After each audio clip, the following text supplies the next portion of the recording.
মনে হয় আমার পিছনে কেউ আসছে, দেখি তো।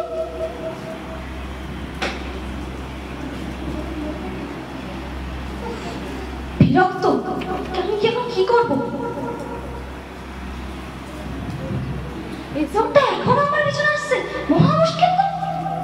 লোকটাকে আমাকে কিভাবে তাড়াতেই হবে, যে করেই হোক তাড়াতে হবে, কিছু একটা করতেই হবে, আমাকে কিছু ভাবতে হবে।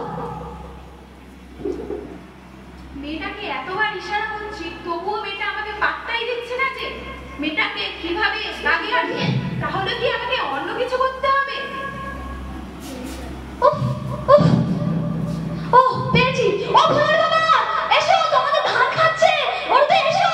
ও মোহনদা, ও হরিদা, আসবে তো? তোমাদের ধান খাচ্ছে। কই গো, আসবে তো? কই, আসো গো, কই, আসো, ধান খেয়ে নিচ্ছে। কোথায় থাকা? এক্ষুনি আমাকে বানাতে হবে। আসো।